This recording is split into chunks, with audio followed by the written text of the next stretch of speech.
Hi. Monday, the Department of Transportation released the Automated Vehicles Comprehensive Plan, or the AVCP. Today, I'll break down those 38 pages and tell you what it means for the trucking industry. I'm going to cover what the levels of autonomous vehicles are, the historical context that led us to where we are today, what happens next with this incoming administration. Stick around at the end and I'll tell you what my company is doing to prepare for a world of autonomous vehicles.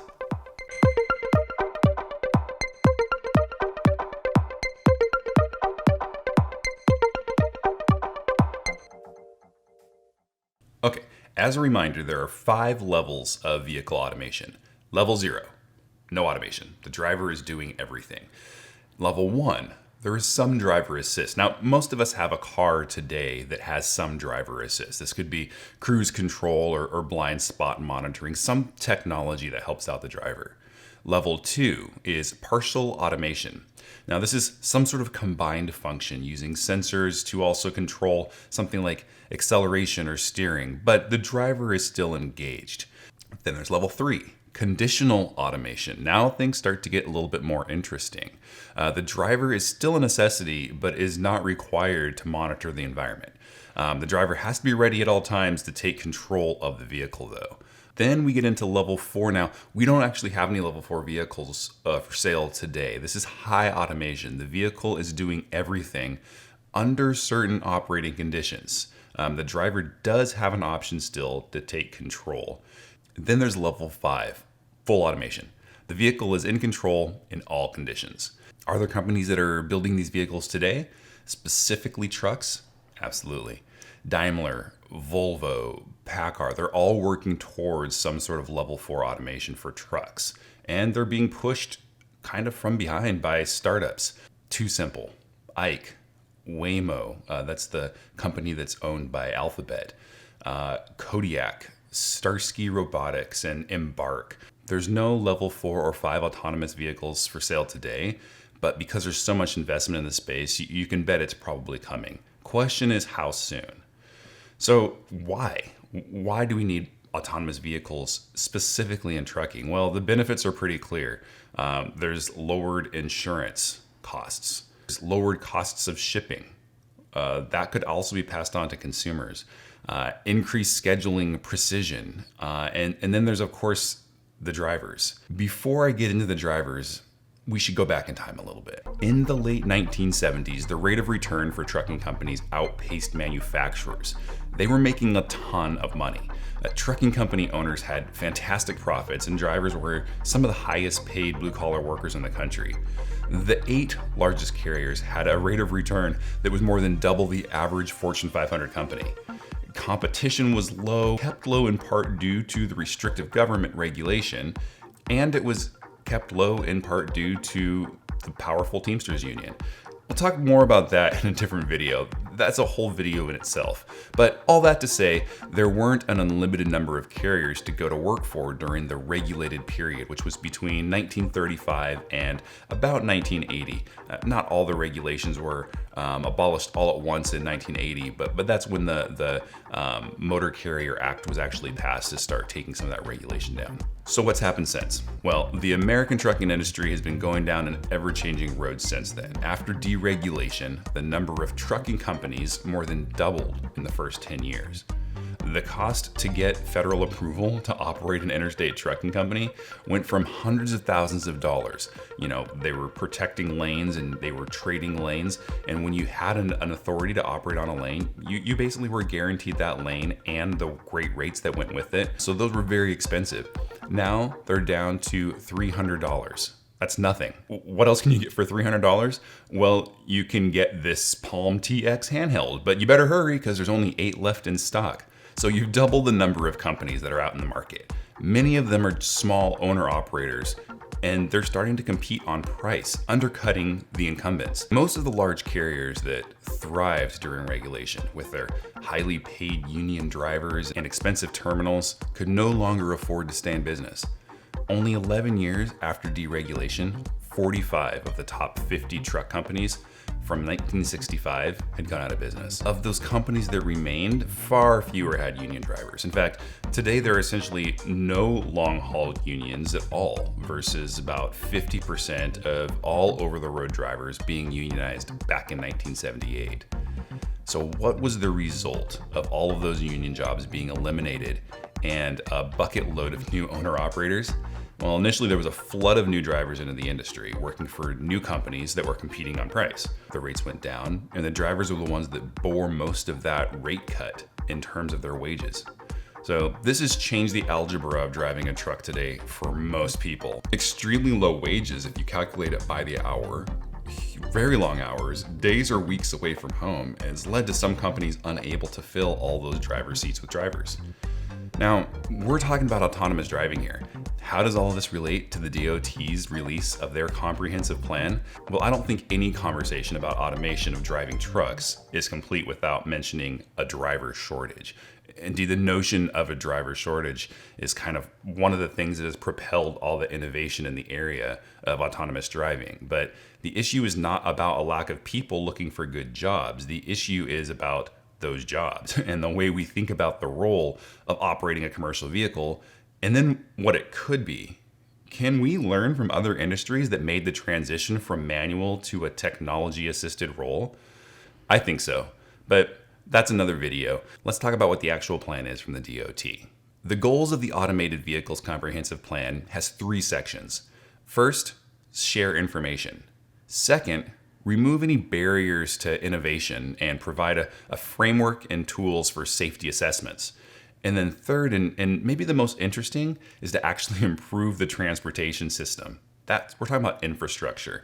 That one's really exciting and has a lot of benefits not related to autonomous driving. So first, let's talk about protection in general.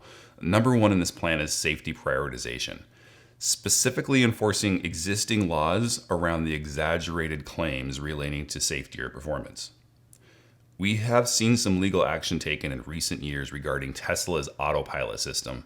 Often those lawsuits argue that the autopilot system kind of lulls the human driver into a false sense of security, or that the marketing and use of the term autopilot itself has been misleading. The autonomous driving startup, owned by the Google parent Alphabet, dropped the term self-driving just last week, specifically to clarify what the technology does not do. So the AVCP seeks to clarify and hold auto manufacturers accountable to the standards of an ADS integrated vehicle. Second on the plan, security and cybersecurity. We all know that there are risks of unwanted entities taking control of any vehicle. It's scary enough without the specter of foreign governments being able to do it from a server farm in Eastern Europe, or even just Kyle from next door diverting a load of the latest PlayStation the week before Christmas. Come on, Kyle, just wait for 6 more days and you can open the one your Aunt Becky got you for Christmas. Third on the list is privacy and data security. Not only does the plan outline protecting the data of drivers and passengers, but also that of third parties. Well, that's interesting. Who are the third parties? Well, the DOT spells out that they're talking about pedestrians, people in other cars, and sort of incidental data capture. In a world where every truck on I-5 is equipped with the date and time-stamped video from every angle, the possibility here for abuse is astronomical. Now, last under the protection is around making sure consumers are free to drive non-AV vehicles. So this means things like not adding infrastructure that would limit the use of manually driven cars. The next theme in the plan is all around the efficiency of markets. So the government's not going to choose a winner here, but let the market decide, as well as protect innovation. So this means enforcing current IP law. There is a mention of preventing other nations from having an unfair advantage at the expense of American innovators. There are vendors in Germany, Russia, China, all over the world that are making a lot of progress towards ADS, autonomous driving systems. So how will this plan impact the US market as it relates to those products? That's yet to be seen, and the DOT doesn't actually spell out an exact detailed plan for that. Now, when it comes to the regulations, the AVCP encourages consistency. This will be a key to the success and adoption of the technology. The US ground freight system is already incredibly complex and inefficient. Trying to plan around varying laws and regulations state by state or city by city would disrupt the market enormously. Imagine that you're driving a load of bottled water from San Antonio up to Chicago, and you had to map out which states, cities, tribal areas, districts allowed your vehicle to travel through. It would just be a nightmare. Third theme is coordinated efforts. And this is sort of related to making sure that all of the districts and legislative areas are singing from the same sheet of music. So while the plan outlines consistency in standards and policies, it also touches on the positive effect on transportation and system level performance, efficiency, and effectiveness. That was interesting. If we go back in time, we can think about Uber and Lyft entering the market. Now, when those ride-hailing apps entered the market in 2010, ridership of bus and rail systems began to decline. University of Kentucky researchers found that in 2019, Uber and Lyft reduced bus ridership in San Francisco by 12.7%. The impact of commercial trucks being driven autonomously isn't difficult to start imagining. If drivers don't have to reset their hours of service, does that mean all of the current problems with the lack of truck parking are now problems with enough space on the interstate? Does the improved efficiency of road transportation move goods off the rails permanently? Does the pattern of imported goods change? The plan doesn't really contemplate the level of detail that ADS could impact the transportation system, but the plan does outline an effort to identify where the opportunities might be to improve the existing system. Each of these objectives have some action items, mostly a collection of reports, task forces, public comments for feedback, some additional research, and then a few regulatory exemptions, things like allowing some companies to drive on federal roads. And then, of course, there's funding. So one example of one of those programs is the Automated Commercial Motor Vehicle Evaluation Program, or the ACE program. It uses a fleet of 3 semi-trucks for testing and demonstration for specific use cases. So these include things like roadside inspections, law enforcement scenarios, port drayage, post-crash investigations, work zones, border crossings. I will say that I checked the FMCSA website and the ACE programs were added back in November, but they're not linked to any project pages yet, so it looks like it's still a work in progress. Now, the plan does contemplate what its role will be in regards to 5 distinct case studies: occupantless low-speed vehicles, passenger vehicles with conditional driving automation, or level 3, which is available today. Passenger vehicle is automated with no manual controls in a geo-fenced controlled environment, and then a low-speed passenger shuttle. And of course, trucking. Currently, the DOT is only considering an ODD, or operational designated design, or operating designation, or an operational design designation of a controlled access highway with some variations. For this model, the FMCSA will continue to exercise their existing authority. So this means they're not actually looking at trucking within cities or going dock to dock. It's really looking at what most of these manufacturers are currently working on, which is highways with controlled access, so exit to exit or hub to hub. The FMCSA has already begun activities to address the use case, including no longer assuming that a commercial motor vehicle driver is always a human, or that a human is even in the truck. That rule took effect back in, I believe, 2018. The FMCSA is also asking manufacturers how changes to rules can account for differences between humans and autonomous vehicles. Right now, the questions are focused on topics like CDL endorsements, hours of service endorsements, medical qualifications, distracted driving, safe driving, inspections, repairs, maintenance, cybersecurity. The FMCSA is also going to have a series of sessions with some of these commercial motor vehicle developers and ADS system developers, manufacturers, motor carriers like us, industry associations, and other interested stakeholders. Now, the US DOT has awarded grants already to some ADS companies that are really focusing on commercial motor vehicles.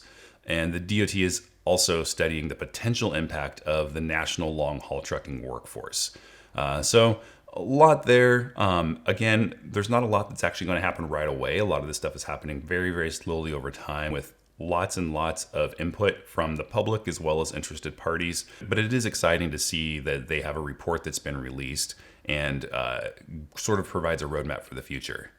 Now, speaking of the future, what's going to happen next? We just elected a new administration, and with that new administration becomes a new head of the US DOT. So Pete Buttigieg has been named Secretary of Transportation, or as I like to call it, 14 heartbeats away from the Oval. So what can we expect from a Secretary Buttigieg in terms of developing his plan further, especially as it pertains to the commercial motor vehicles? Well, here's what we know. Pete wants to be president. He has shown that he knows how to navigate Washington politics. So while the head of the DOT is not usually a springboard to the White House, we can expect an agenda with very lofty goals. Mayor Pete has already floated some big budget aspirations. The transportation head will be on point as well to develop President Biden's plans for 500,000 electric charging stations and converting federal and transit vehicles to electric power. We can also look back on his time as mayor. He initiated a program to allocate more space to pedestrians and cyclists, reducing the number of lanes for cars. So, while none of this offers much insight into his thinking on autonomy, there are some clear trends around modernization and making as big of an impact as possible in his role with the DOT. I have a prediction. My prediction is that while autonomy is not going to be one of the highest priorities for the incoming DOT head, it will not be lost in the sauce. And much of the needed infrastructure that will make level 4 and 5 autonomy a reality will be realized in improved signals, better signage, road markings, safer bridges and tunnels. That is if we can make it through all the construction. So how does all this impact the way I hire for my company? What kind of drivers am I looking for? It's not the most intellectual of the species that survives. It's not the strongest that survives. But the species that survives is the one that is able to adapt to and adjust best to the changing environment in which it finds itself. Charles Darwin. While I don't think trucks are going to be going dock to dock with no human on board, that's still a long way off. I like to think about what the world will look like in 5 years, regardless of my influence. And I think about what things I can do today to prepare. When I think about all the opportunities autonomous trucks present, I think about what the profile of the driver is that I should be looking for. I'm drawing inspiration from other industries that have already seen some automation introduced. Industries like securities trading, farming, manufacturing. I think the US is going to have a reduced need for long-haul, over-the-road drivers. However, the job will still exist, and I think that the drivers that remain are going to be a slightly different profile. I think about things like what kinds of activities could a vehicle operator do if 80% of their time wasn't consumed by being alert to the road and making small adjustments to keep those 80,000 pounds on course. Tasks like route optimization reviews, vehicle mechanical monitoring and maintenance planning, appointment optimization, safety administration. The list is really endless. The non-driving roles at a trucking company might begin to see consolidation as well. If the vehicle operator now has available capacity, the company might no longer need customer reps, dispatchers, safety coordinators, and other roles in the office. COVID has shown the world that remote work is possible, so moving traditional headquarter roles to the field and even into the cab of a truck could make some sense. I'm excited to see how the industry adapts and finds new efficiencies as the technology comes to market. Tell me about how you think autonomy in trucking will play out over the next 5 years in the comments. I invite you to roll with us by keeping an eye on this channel for more trucking industry perspective. Until next time, keep the shiny side up.